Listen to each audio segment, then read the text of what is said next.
Hello there, ladies and gentlemen. My name is gzduel, and today we're doing an in-depth analysis with my battling boxers. I'm facing my opponent who is playing scraps, which is it's kind of a weird build that he's doing. So first of all, he uses scrap yard. He searches for scrap goblin, which is understandable because scrap goblin has this cool effect where it cannot be destroyed by battle unless it's targeted for an attack while it's face up defense position. Now he has scrap storm in his hand, and it's a quick play spell card. I just don't understand why he doesn't set it. Simply because if I somehow swarm the field, right, and I attack his scrap goblin twice, then his scrap goblin will get destroyed. But if he used scrap storm and that at that point, he could have drawn a card. He could have sent the scrap beast to his graveyard, which is very useful because whenever you draw into scrap chimera, then the scrap beast just becomes a scrap dragon for you. But he doesn't do that, which is really, really weird. And he plays weird cards like Scrap Rage, which I'll show you guys later. So it's my turn. He has 3 back rows, so it's naturally intimidating. I'm gonna start off with something very safe. I'm gonna start off with Glassjaw.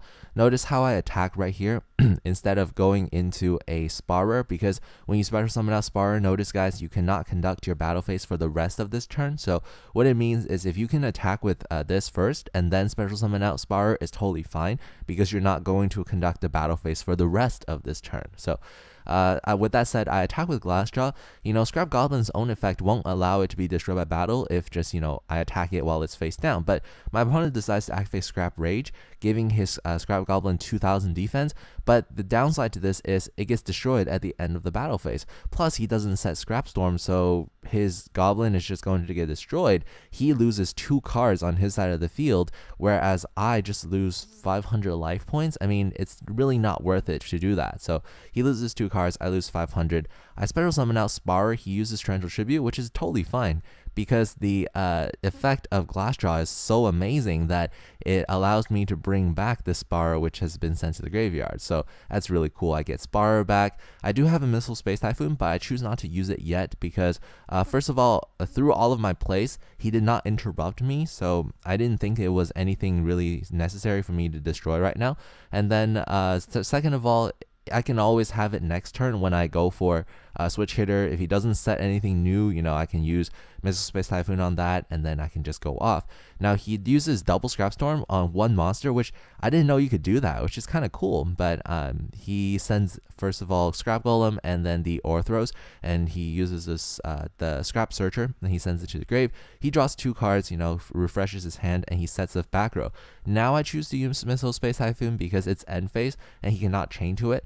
And like I said, one back row is very easy to deal with battling boxers. I'll show you guys why. Because when you summon out switch hitter and you bring back Glassjaw, as long as you have Glassjaw, if both of these monsters get destroyed at the same time, like with Mirror Force, you'll simply just get back using Glassjaw's effect, the switch hitter that you use, and then you can just normal summon switch hitter, bring back Glassjaw next turn. So it really just stalls for a turn, but it doesn't do any serious damage. I don't lose anything. I don't minus. You can make the argument that I probably should have XYZ'd. Therefore, I wouldn't have lost anything. I would have just gone through with the damage. But at the same time, I don't have to waste it.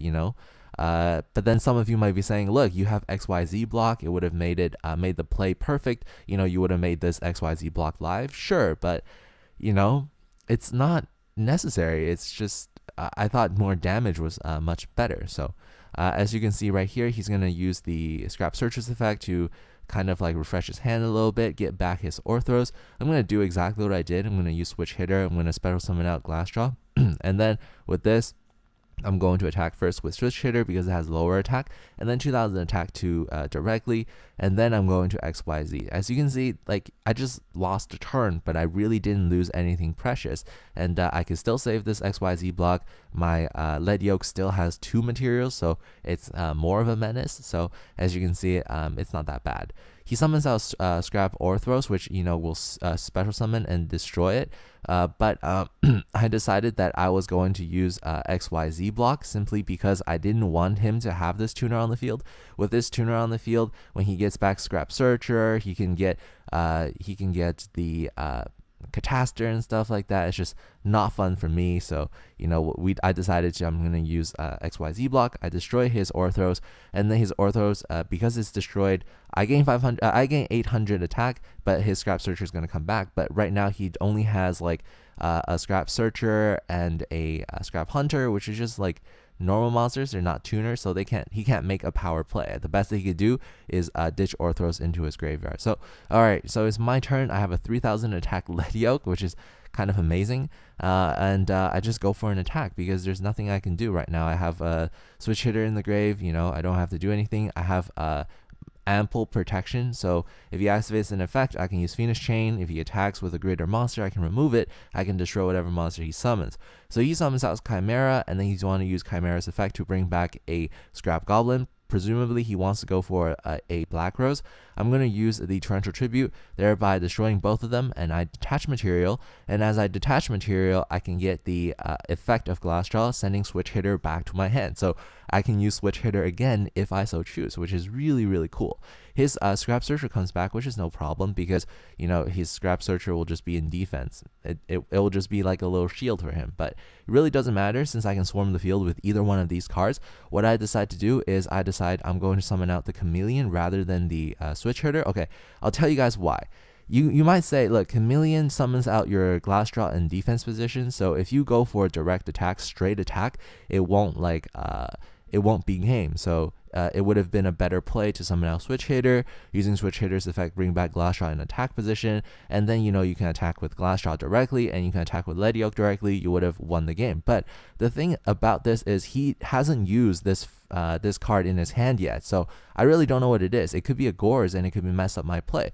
The safer play, if you see the damage right, a calculated damage, if I attack with Chameleon, and then I attack directly, he only has 800 life points, so then I'll just go for Cowboy rather than making the risk of attacking twice and him having Gorz, and I would have to delay a turn. So that's exactly what I did. I chose to summon out Chameleon, bring back the Glassjaw in defense position, go into battle phase, attack with Mass Chameleon first, and then attack directly.